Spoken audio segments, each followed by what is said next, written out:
No, kriptozima se kar nadaljuje in kot kaže temu ni videti nekega konca v bližnji prihodnosti. Me pa vseeno žalosti ena stvar in to je ta, da ljudje izgubljajo interes v kripto. In to je prav zdaj, v tem času, ko bi ga mogli dobivati, ko bi se morali čim bolj zanimati za kripto. To je namreč čas popustov. Ampak ne, večina ljudi bo nažalost največ kupovala takrat, ko bo spet Bitcoin dosegel novi all-time high. Takrat bodo delali dobesedno vse mogoče, zastavljali hiše, najemali kredite, kar se sicer meni tudi zdaj v tem času zdi popolnoma nesmiselno. Kripto je precej rizičen in jaz vsakemu, ki me vpraša, odsvetujem kakršnokoli jemanje posojila ali zastavljanje hiše in podobno. Ampak taka pač je naša narava. Če sosed zasluži z Bitcoinom, potem moram tudi jaz in hočem celega Bitcoina. In potem najem kredita, na ta kredit po možnosti še vzvod in potem živčno spremljanje gibanja cene. In ljudje se na to sprašujejo, kako pride do panike na trgu. To je povsem logično, če spremljajo taki ljudje, ki zaženejo paniko ob vsakem manjšem spustu ali pa če na primer Elon Musk nosi rdečo srajco, pomislijo, kako so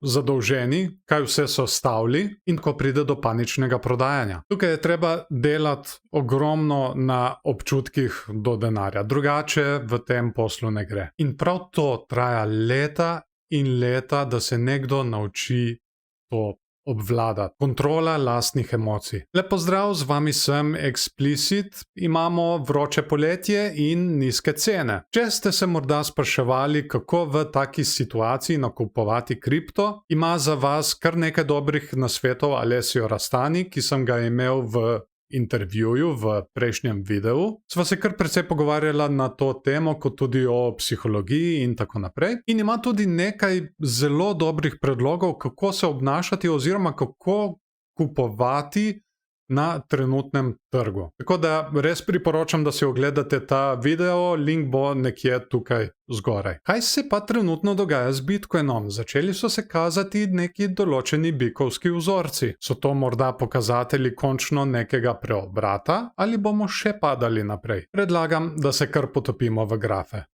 Gledamo Bitcoin dnevni graf in pred sabo imamo medvedji scenarij. Kot vidite, tukaj imamo že izrisano medvedjo zastavo, ki smo jo spremljali tudi na Patreonu. Če bi se ta zastava prebila navzdol, lahko možno tarčo izmerimo tako, da skopiramo drog na možno točko preboja in na koncu tega kopiranega droga potem dobimo neko približno tarčo. In ta je tam nekje na 11.800.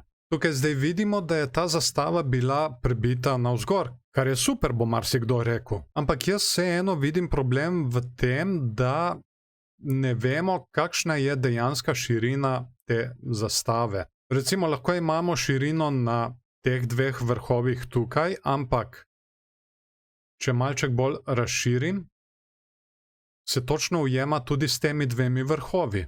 Tako da dejansko smo mi lahko še vedno v tej medvedji zastavi. In treba bo biti previden še naprej. Še posebej pomembna meja je tukaj, na okoli 22.000, zakaj pa v bikovskem scenariju. Tukaj smo ponovno na Bitcoin dnevnem grafu in tokrat si bomo pogledali bikovski scenarij. Ta graf je iz menjalnice Binance. In kot argument za bikovski scenarij sem ga izbral prav zaradi volumna. Boste videli zakaj. Torej, bikovski scenarij. Dalo bi se argumentirati, da je ta vzorec tukaj tudi trojno dno. Sam malček, da vam ga izrišem.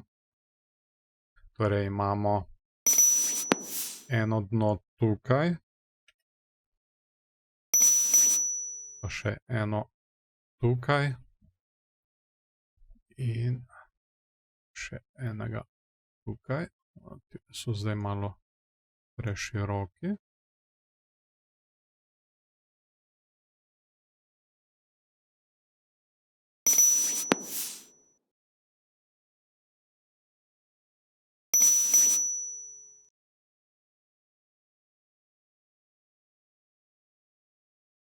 Okay.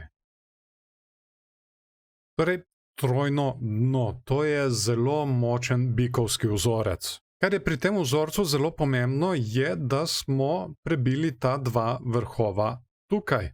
In to je zdaj tudi naša nova meja, ki je biki nikakor ne smejo izgubiti. Torej, meja od tam nekje 21.600, 22.000. Če to mejo izgubimo, če to prebijemo in če pademo, potem biki izgubijo bitko. In ta vzorec, trojno dno, je invalidiran. Kar ponavadi potrjuje ta vzorec, je naraščajoči volumen proti koncu. Tukaj, kot vidimo, vedno bolj, ko se bližamo koncu vzorca, večji volumen je. Tako da, ok, imamo eno potrditev. Ta druga je RSI, smo nad 50, kar pomeni, da trg obvladujejo biki trenutno. Edino, kar nasprotuje trenutno bikom, je stokastik RSI, ki kaže trenutno momentum navzdol. Tako da ja, ta vzorec je zelo dober argument za bike, ampak kot sem omenil, na vsak način moramo obdržati to mejo 22.000 do 21.600. Če to mejo izgubimo, potem imamo sigurno večje možnosti za medvedjo zastavo, ki smo jo predstavili v prejšnjem scenariju. Tako da malček bo treba še počakati, če bomo imeli odboj od te meje tukaj in naredili višje dno. To je pa tudi nekaj, kar je omenjal Alessio Rastani v intervjuju, ki sem ga imel z njim. Če si ga slučajno še niste ogledali, si ga dejte, ker zelo zanimivo pove. No, pojdimo naprej na tedenski graf. Smo na Bitcoin tedenskem grafu in tukaj si bomo ogledali nekaj čisto enostavnega. Imamo čisti graf in tukaj le tole modro črto, ki je 200 tedensko drseče povprečje. Kar mi vidimo tukaj je, da smo izgubili podporo tega povprečja. Prej smo ga prebili in šli prek. In zdaj, z zaključkom prejšnjega tedna, ko smo rasli, smo se ustavili točno na tem povprečju. In trenutno spet lezemo dol, kar izgleda kot zavrnitev in to ne izgleda nič kaj dobrega. Vsaj zaenkrat, no, je šele prvi dan tega tedna. V prid bikom govori RSI, ki je preprodan, kar že dolgo ni bil, in pa stokastik RSI, ki počasi kaže momentum navzgor. Kar je zelo pomembno za bike je, da ponovno prebijemo to 200 tedensko drseče povprečje navzgor in ga morda celo potrdimo kot podporo za nadaljno rast. Bomo videli še, kako se bo vse to izteklo, obeta se namreč kar zanimiv teden. Se morda spomnite, ko sem omenil CryptoUnity, slovenski projekt s slovensko kriptovaluto? No, nam domačim so omogočili kot prvim nakup kriptovalute, njihove kriptovalute CAD po najnižji možni ceni. Predprodaja Slovenija je odprta le še 6 dni, zato če ste morda razmišljali o nakupu, se splača pohiteti. Predprodaja v Sloveniji je zelo uspešna, saj so zbrali že več kot 250.000 evrov. Kot sem že omenil, če ste morda razmišljali o nakupu, se splača pohiteti, ker take priložnosti ne bo več. Priložnosti namreč, da lahko kupite kriptovaluto CAD že na samem začetku. Seveda boste tudi z nakupom kriptovalute CAD podprli slovenski projekt CryptoUnity. CryptoUnity je pa projekt, ki si je zadal cilj, da približa svet kriptovalut prav vsakemu in tako z izobraževanjem in raznimi delavnicami tudi omogoča boljši in lažji vstop v kriptosvet.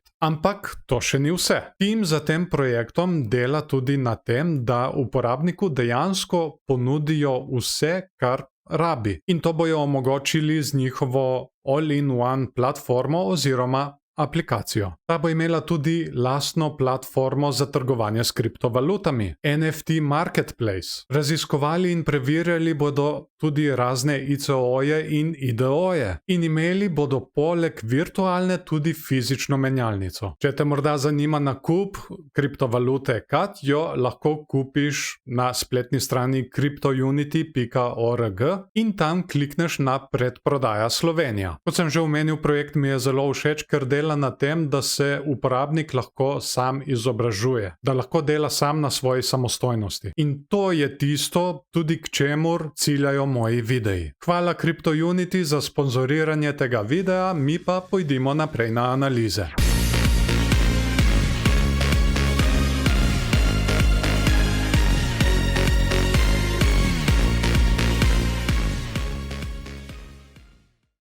Pogledali si bomo še enourni graf Bitcoina, ki se mi tudi zdi kar precej zanimiv.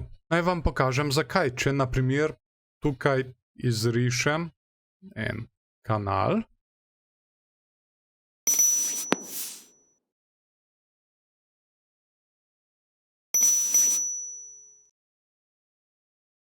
Malček popravimo.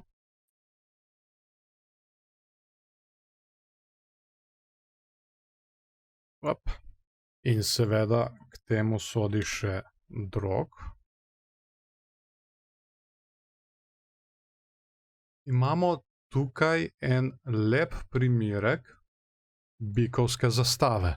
In če se vzorec trojnega dna iz bikovskega scenarija dejansko obdrži, in če to zastavo prebijemo recimo nekje, če skopiramo drog, recimo nekje tukaj, na zgornji meji,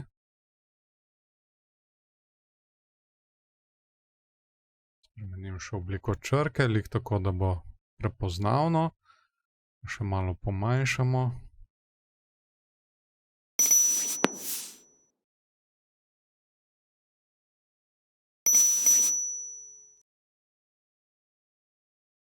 Dobimo tako ven tarčo na nekje 28.000. Seveda, predtem lahko še vedno obiščemo spodnjo mejo, na tam nekje 21.500, ki je tudi zelo pomembna meja za bike. Ampak, če se to dejansko izpelje, najprej vzorec trojnega dna, in če se od tukaj odbijemo, prebijemo bikovsko zastavo in jo s tem tudi potrdimo, imamo potem dejansko naslednjo tarčo na okoli 28.000. Kako pa od tam naprej, pa bomo videli, kako se bo cena obnašala, ko bo enkrat tam. Ampak še enkrat poudarjam, ta meja tukaj je zelo pomembna za bike. Če to izgubimo na dnevni ravni, potem pade vse to v vodo. Tukaj imamo še dolar indeks tedenski graf. Dolar indeks ima, lahko bi rekli, negativno korelacijo s kriptotrgom oziroma z Bitcoinom. Zadnje čase smo imeli kar konkretno rast, ampak to se zna počasi končati. Imamo namreč medvedjo divergenco pri RSI-ju. Če pogledamo tukaj pri gibanju cene, imamo vrh, višji vrh, RSI ima pa vrh in nižji vrh. Poleg tega smo z zaključkom prejšnjega tedna naredili tukaj bearish engulfing svečko. In ta teden jo lahko po vsej možnosti tudi potrdimo.